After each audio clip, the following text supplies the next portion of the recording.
was on the very first one. Hey, RJ. I think we need to declare like Saint RJ Day.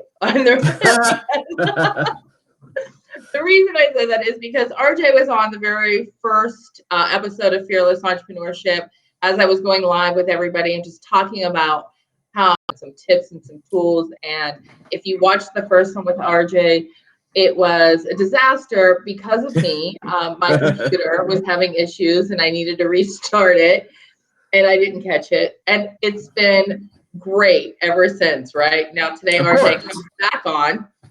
And my audio, so if you watch some of the other, I think this is the fourth time I'm coming on live, and it wasn't working before, but now it's back. So RJ, thank you so much for your patience.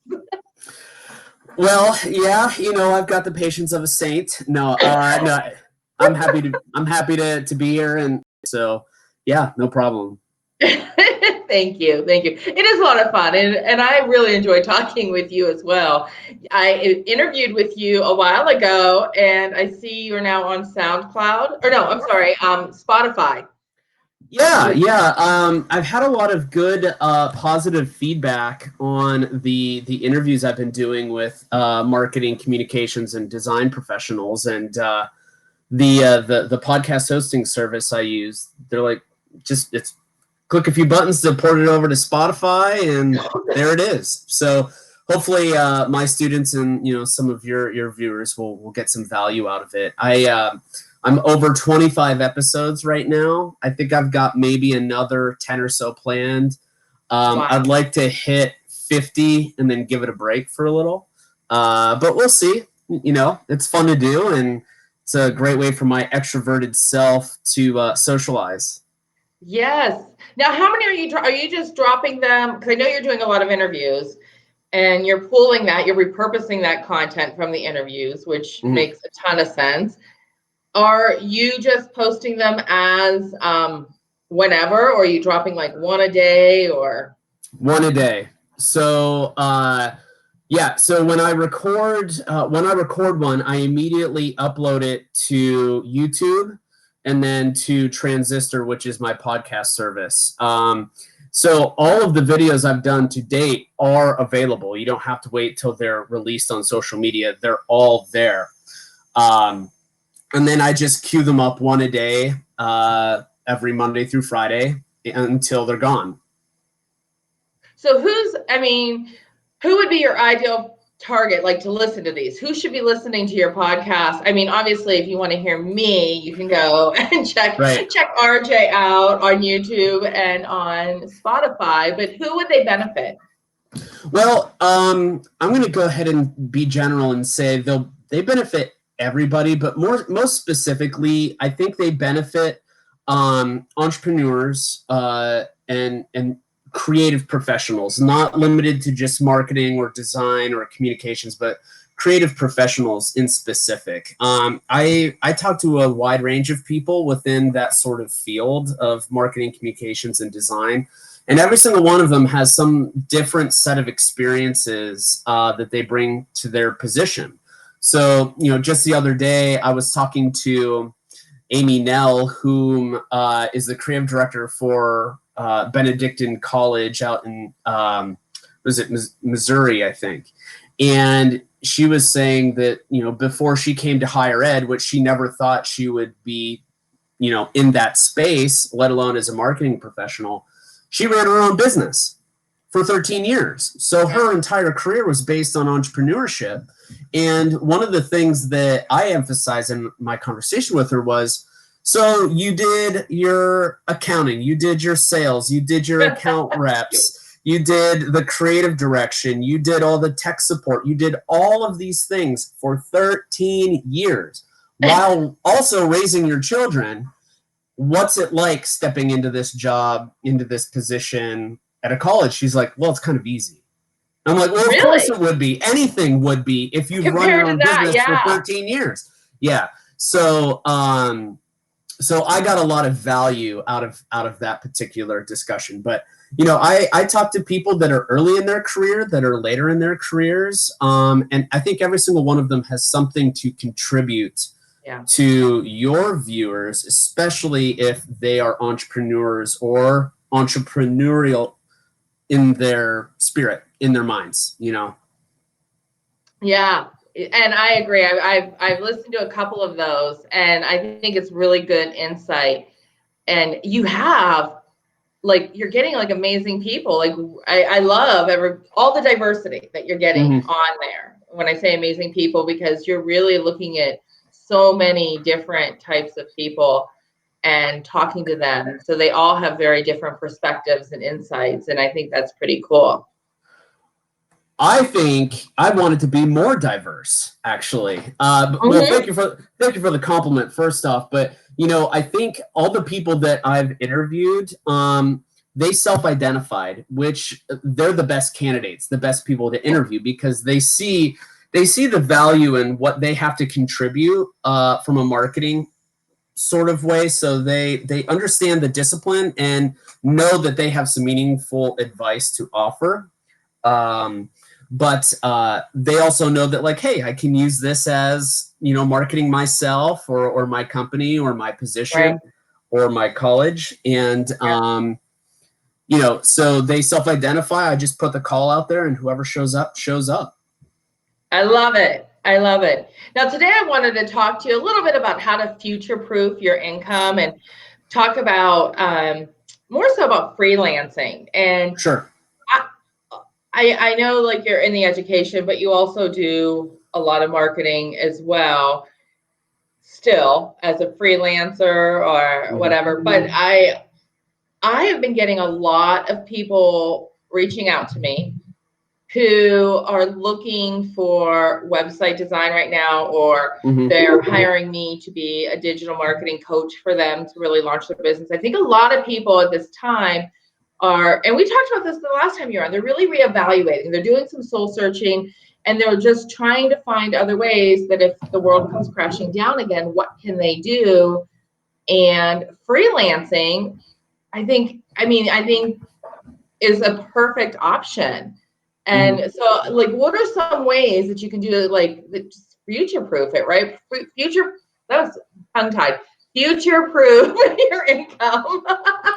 It's one of those days. It's Monday. Maybe I should have you on Monday. Yeah, Mondays with RJ, where technology breaks and we have a loose grasp on language. Yeah. You push it a little later in the afternoon. We can do this over wine. Right? Well, yeah. I mean, technically where you are, it's already almost 2. Yep. It's almost noon here, so we kind of can. That's true. That's true. Yeah. Well, I've got my pitch shirt on, so I'm officially, love it. you know, I might be officially representing, so I'll abstain for now. So I have a lot to offer here, and I'll take a step back and offer a preface. So when one of the things that I had learned when I was in undergraduate school was that, you know, my professor, he was a teacher, yes, but he was also a practicing designer simultaneously. What I didn't realize is he was obligated to be a practitioner while an educator, because his growth toward tenure and promotion required that practice work. He had to have clients, and he had to show his work and get published and all that stuff. And he had used this operative phrase called recession proof. And that always resonated with me, because I didn't want to be, you know, at the tail end of a layoff or a furlough. So I always made it a point to be practicing freelance while doing my day job. So my first job out of college, ironically, was working for that same professor at his nonprofit. And I was there 5 months and got laid off, right? And that was before the 08-09 recession, but just shortly before. Out of work 2 months, and then I start working for Hinsz as a designer. And even while I was at Hinsz, I was doing a lot of freelance work. I even started my own company out of the Hinsz office. Like, I remember doing the LLC paperwork and everything. I was there 2 years, and then I started designing. So that model that I learned in undergraduate, I am now applying just a few years later, after graduating. And soon after that, I get into grad school, and I'm practicing, I'm learning, and I'm teaching at La Roche University here in Pittsburgh. Wow. So I started my own company, and I was getting the benefit of a teaching salary, and the freelance income. But I made the error of scaling up too quickly. So then I had employees that I had to care for, and I had to do sales and the books and all of that stuff. And I'm like 26. Yeah. And so a lot of stress, to say the least. Soon after that, I started teaching at Edinburgh, and I still had employees, and we were running on tight deadlines and all this stuff, and it just wasn't really sustainable. But even after I started teaching, and I always made it a point to have some kind of entrepreneurship type of situation going. So when I started at Youngstown in 2012, I was actually on my second company. I had merged my first company into a PR and a marketing firm, and we made a company called Shift Collaborative based out of Pittsburgh. And I was with them for a year, and then I sold my shares and moved on. And I signed a non-compete, I think, for a year or two in the Pittsburgh market, which was fine because I was practicing in Youngstown. So I was still making passive income through freelancing. And if you're really good at what you do, then you build a demand for that work. And fortunately, I've had a pretty steady demand since the mid-2000s. So, really taking that recession-proof into a high gear. Now I'm on my fourth company, and I'm still doing the teaching, and then I'm staff side at Pitt, doing marketing. So I'm still doing freelance and all this stuff. So I'm obviously always busy, but freelance is just an excellent place for passive income. And if you're really good at what you do, at a certain point, you shouldn't have to fight too hard to get new work.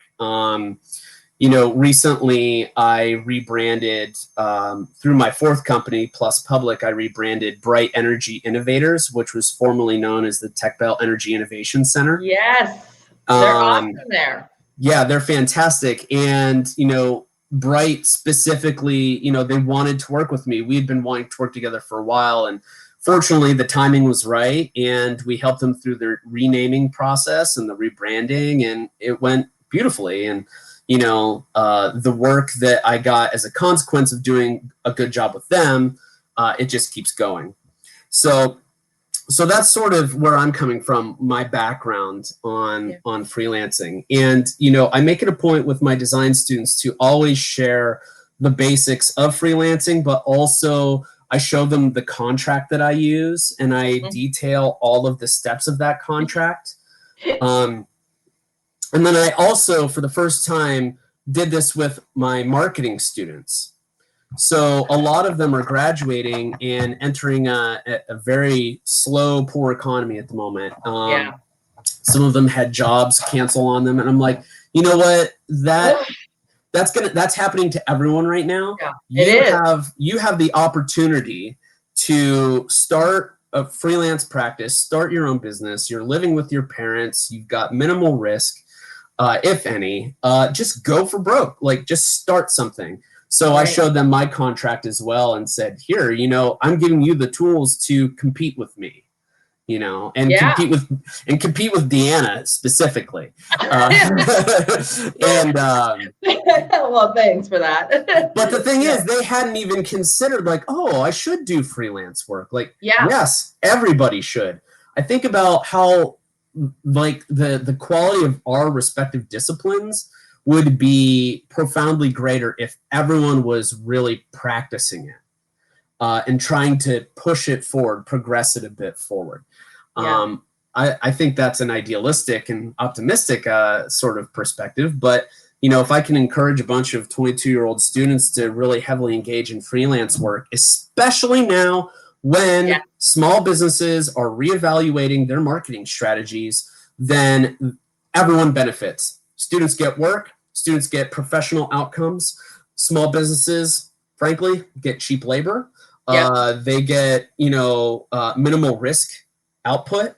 And, if it all works out, then maybe the students become the agency of record, so to speak. And Yeah, now is the ideal time. It really, really is. I like I mentioned when we started this, I have so many small business owners and people who are not small business owners, but they've been just sitting on an idea for a while.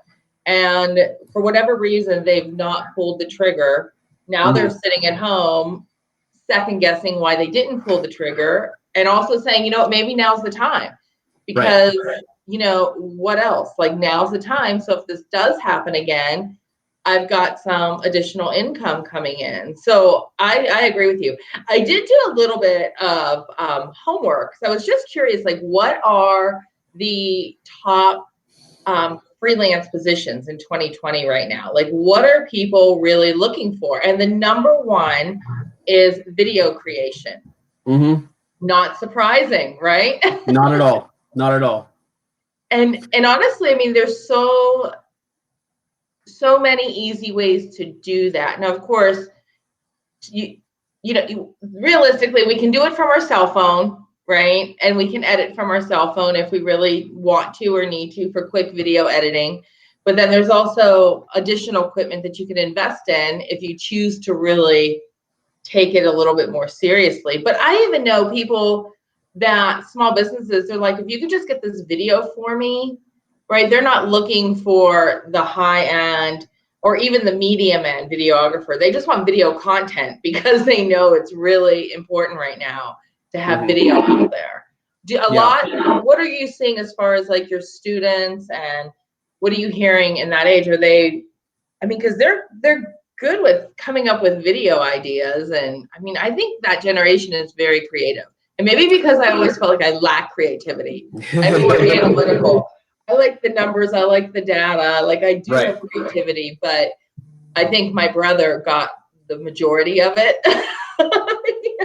It's kind of like how I love music, but I can't play it at all. My brother's got the musical genes, and I did not. So, like, my brother Jason is like a prodigy on the guitar. Wow. As a child, picked it up, perfect pitch, just knew how to run with it, and he's been doing it all of his life. I pick up a guitar, look at it, and be like, no thanks. I'm not even gonna bother embarrassing myself. So to your point, I would agree that I'm a little inside the bubble because I train the latest round of creative professionals, right? And have been for the past 10 years. So I've had like well over 1,000 students in my time. And I do think that they bring a lot of new skills and perspective to the table. However, those new skills and talents, they aren't mature. So for as many students as I have that can produce high quality content, they're missing so many other elements that they're not going to get unless they do more work over time and gain the experience necessary. So for example, students being really hyper focused on data, that's not something that a student fresh out of undergrad is really focusing on. They want to produce really awesome looking, engaging content. But if you don't look at the data, if you don't look at your research, you can't justify those really cool things. So generally what happens is they make something that resonates with them, and it may look great and awesome, but it falls flat with their audience. So it's one of those things where, okay, you run, if you run a restaurant that primarily caters to 45 to 65, right? Maybe, or older. Maybe it's a steakhouse. You're not gonna want to hire X student to do that if all of their work is focused on events and music and stuff like that. Like, you need to choose the right tool for the right context. So instead of hiring that type of designer, you hire one that maybe has more emphasis on photography, Photoshop manipulation. They've worked with food, not necessarily as cooks, but like staging, product photography and stuff like that. So it's really quite circumstantial. But again, use the right tool in your toolbox for the right opportunity. One of the things that I've been just sort of thinking about is I lost my train of thought here, but when the students that I have, when they graduate, they're really interested in specific things. So for example, I have a lot of students that love branding. Making logos is one of the most fun and creative and challenging things ever. I once had a client where I did 100 different logo revisions. Oh my gosh, are you kidding me? I kid you not. I did over 100 different versions, and it was after the 8th version that I just said, you know what? I'm just going to keep going to see exactly how far this goes. You have the patience of a saint. Well, I mean, I got paid. I got paid for it. Okay, I mean, clearly, but wow, that's a lot of revisions. And ultimately, what happened was they never. I mean, I had a creative brief. They initially agreed with it, but we saw scope creep through the whole process. And ultimately, what they chose was a design that one of the partners drew on a napkin, right? And then bought stock vector artwork and made it themselves. So it's a logo that does not work technically in print at all. So, but what I learned from that was like, okay, obviously this project was a stinker from the get-go. There's nothing changing that. Am I going to get paid for it? Yeah, because it's in the contract, and I'll happily take them, go after them if I need to. Fortunately, it didn't come to that. But nevertheless, like, the students are really interested in branding. They don't totally have the full picture of what that looks like, especially from the point of view of the business owner that you're rebranding. So that's where the data and the creative brief really come into play. But otherwise, most of the things that they're being hired to do are digital marketing specific. Websites, video, even making graphics for social media.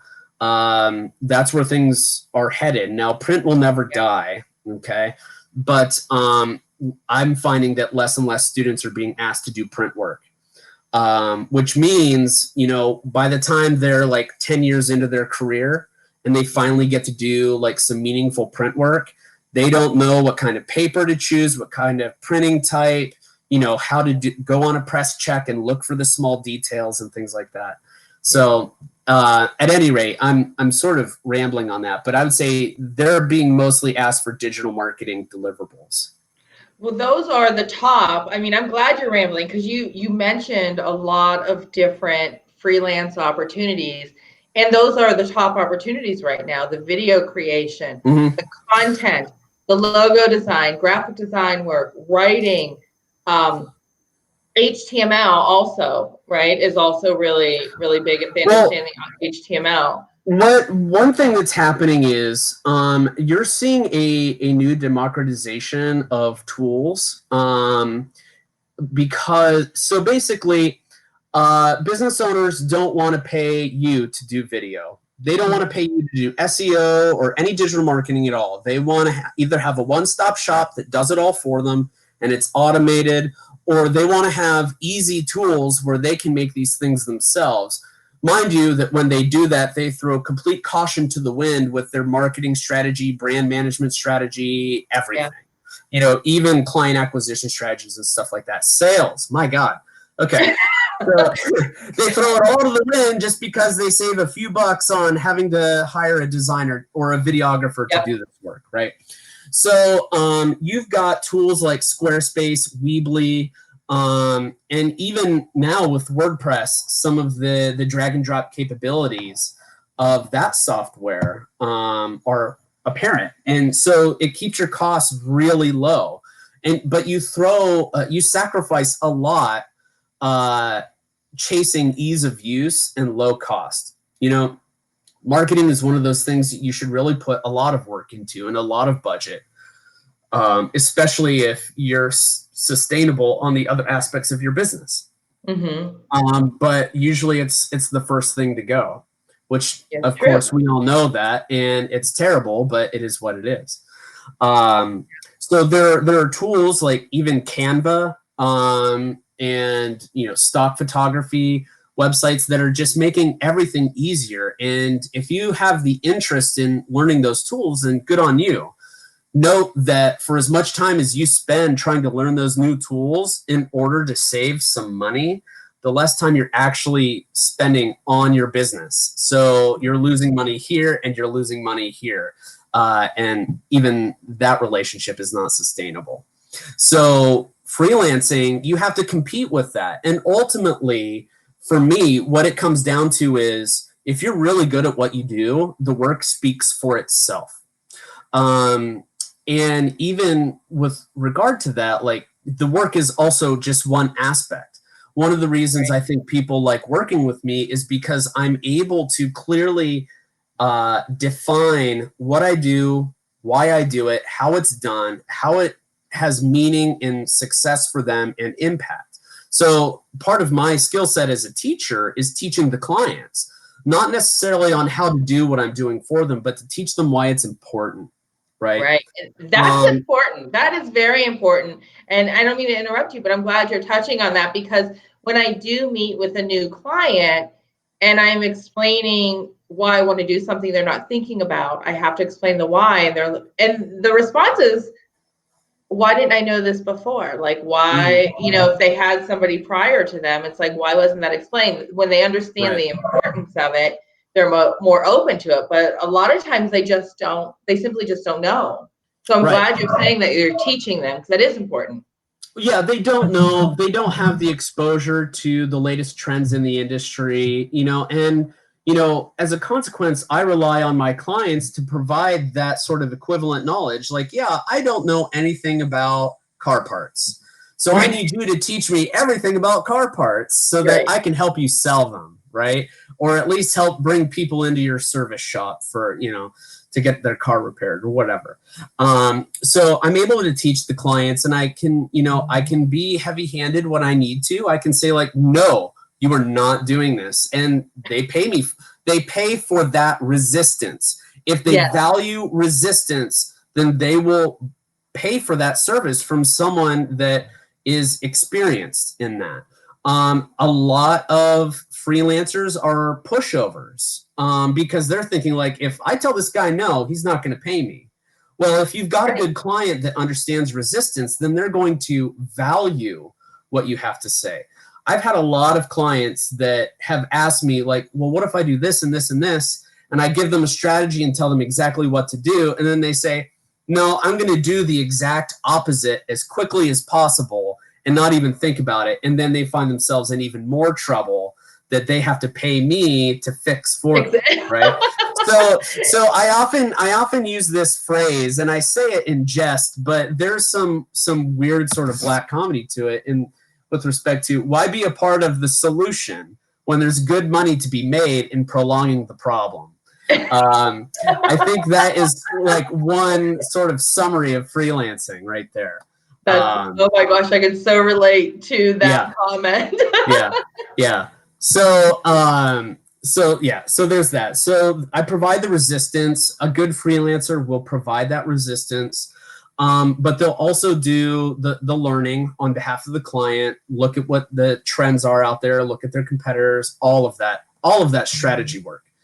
And then I would say the other big thing is that if you're a good client and well, at least with my clients, I'm able to work with their clients, their patrons, their customers.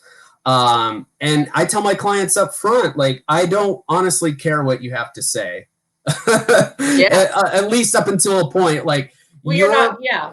Yeah, your first person perspective on your business is one thing. I need the third person, the objective. I need to understand the role of your clients, your patrons, your customers in order to make your business better. You may think that red in your logo is a good thing. I'm here to tell you it's not.